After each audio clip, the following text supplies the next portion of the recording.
Good morning, children. We are proceeding to numerical analysis, or I can say statistical part of this year's textbook. Chapter 5, we are learning about numerical methods. In numerical methods, the very first topic we are going to analyze about finite differences, the knowledge of which is very essential for numerical analysis. Here we are dealing about arguments. So let us learn some of the words or terms that we use in this chapter. Arguments. The x values I can call as arguments. x0, x1, x2 and so on up to xn. The corresponding entries, which I call y0, y1, y2 and so on up to yn. Suppose they are in equal spacing. When they are in equal spacing, the word equal spacing tells 5, 5 it may increase, 10, 10 it may increase, 100, 100 it may increase. So I am taking the equal spacing as h. First value x0. The second value will be x0 plus 1 times h. The next value h plus h, 2h now, x0 plus 2h. And it goes on. And the final value is x0 plus nh. If I consider y as a function of x, this y0, y1, y2, yn and all, I can call f of x0 plus h. So all this we are taking f because y is equal to f of x. So these are the notations that will come in this section. Forward difference operator, which we call as delta. We already learned x0, x1 and up to xn as arguments, y0, y1, y2 and so on up to yn as entries, with h as the equal spacing.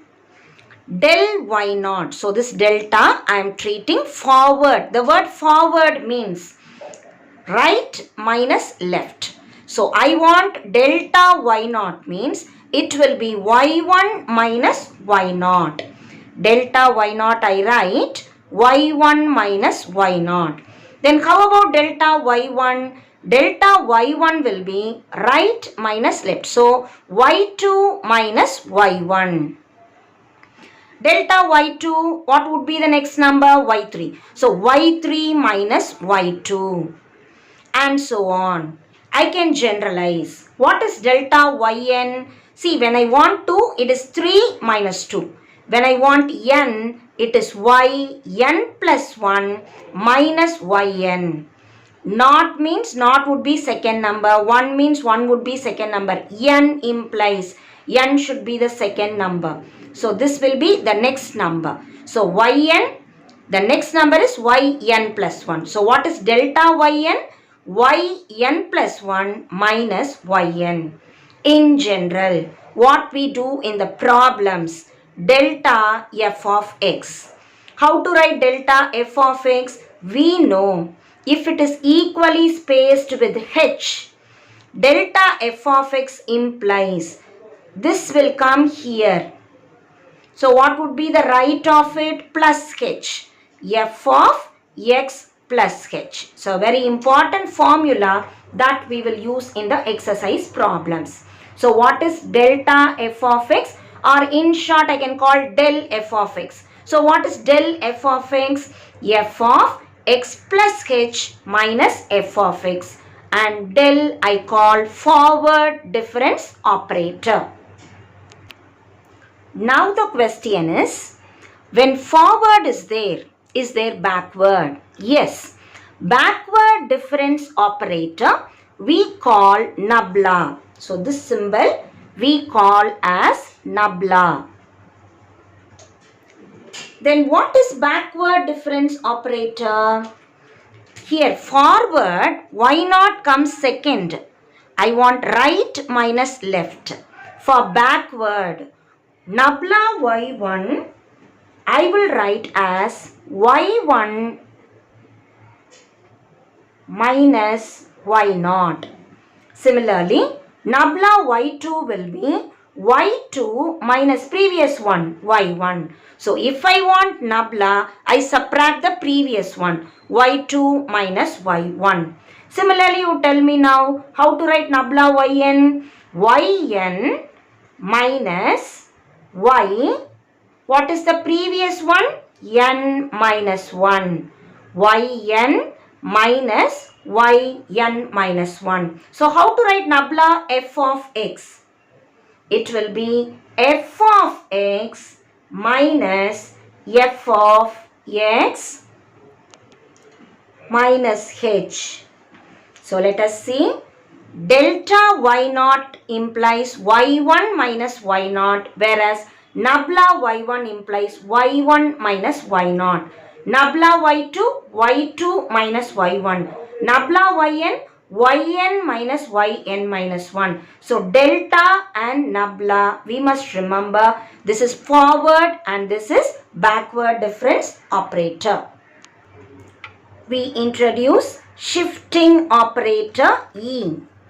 Already we learned forward difference as delta, backward difference as nabla, and shifting operator, that which shifts f of x to the next one. That is called shifting operator, which we term as E. So, we must know the formula for it. E of f of x will be f of x plus h. So, f of x is shifted to f of x plus h. Now, I must know the connection between delta, nabla and E. So, very important one. Delta can be written as from this two. I can deduce delta is E minus 1 and nabla is E minus 1 by E. Properties of delta.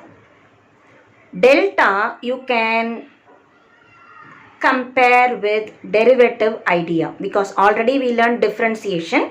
You can remember, I can compare that same model only here also we have. Just for remembrance, you remember delta like differentiation idea. We know differential of a constant is 0. Same idea. Delta of C is a constant, is 0. And in differentiation we remember plus symbol comes. I can split it. First term, simply you do it and then you go on to the second term. So, delta f of x plus g of x equals to delta f of x plus delta g of x. The next idea, coefficient. Now, c is not a constant because it comes along with f of x. I call it as a coefficient like. Delta of c f of x implies I can bring c out. So, c is kept as it is, delta f of x. The next idea, delta power m into delta power n of f of x implies delta powers to be added, m plus n into f of x. When we have product, remember how we used to write it in differentiation.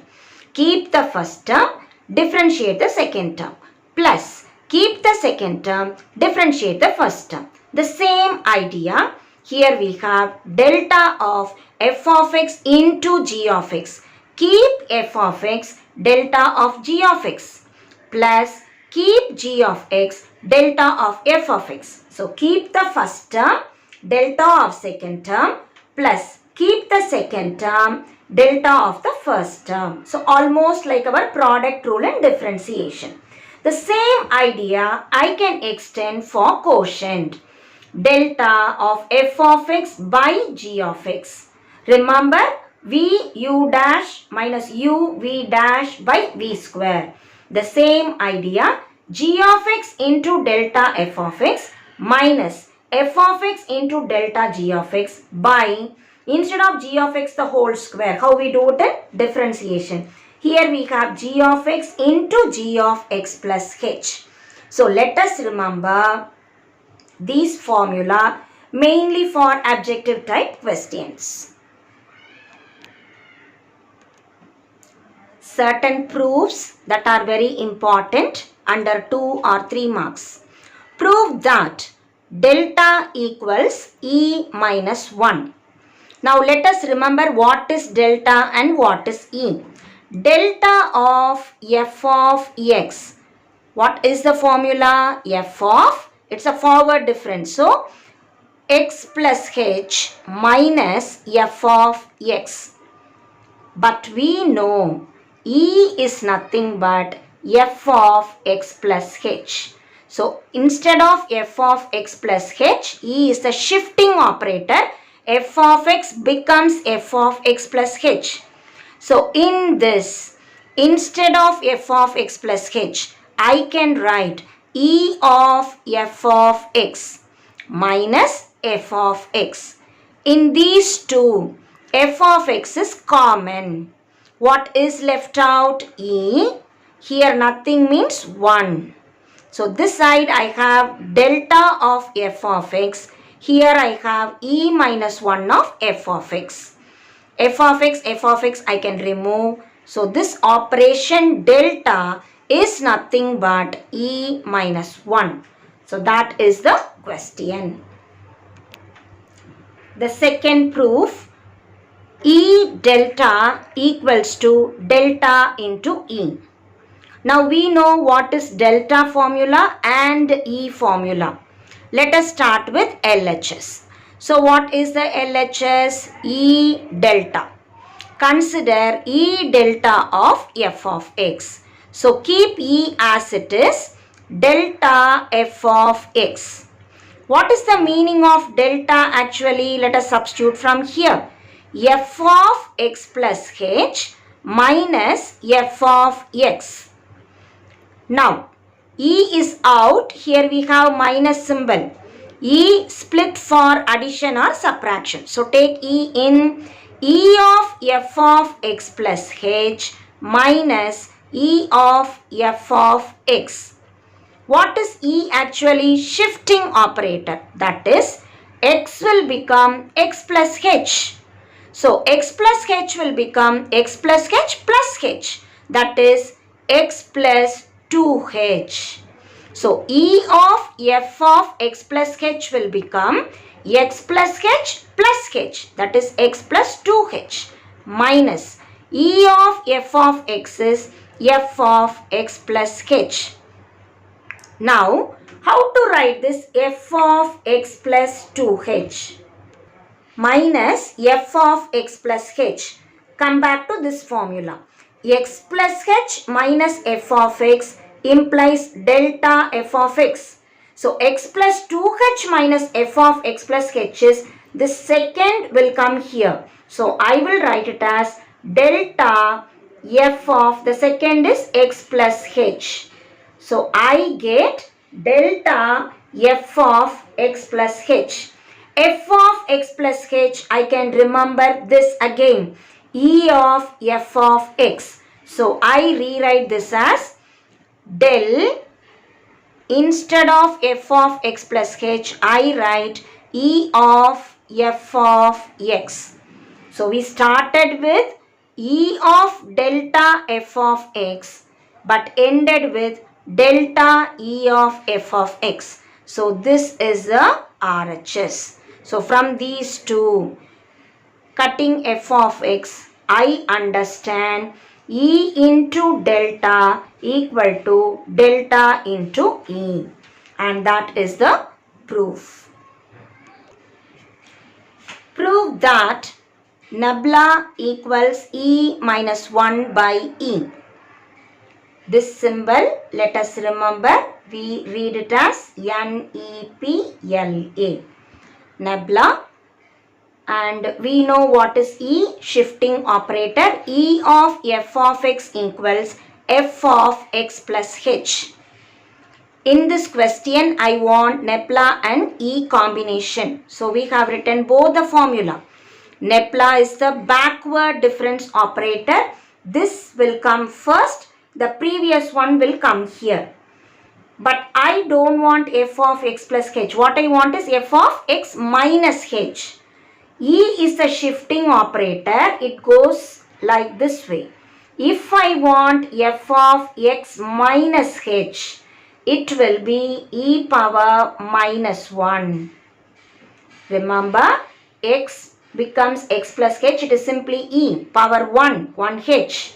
If it is minus h, it will be e power minus 1. So applying this here, it is f of x minus, instead of f of x minus h, I write e power minus 1 f of x. In both, f of x is common. If I take it out, here nothing remains, it is 1. Here e power minus 1. 1 minus e power minus 1 can be written as 1 by e into f of x. Taking LCM, it is e minus 1 into f of x. So let us compare. I started with nabla f of x. I ended with e minus 1 by e f of x. So comparing these two, I can write nabla equals e minus 1 by e, and that is the proof.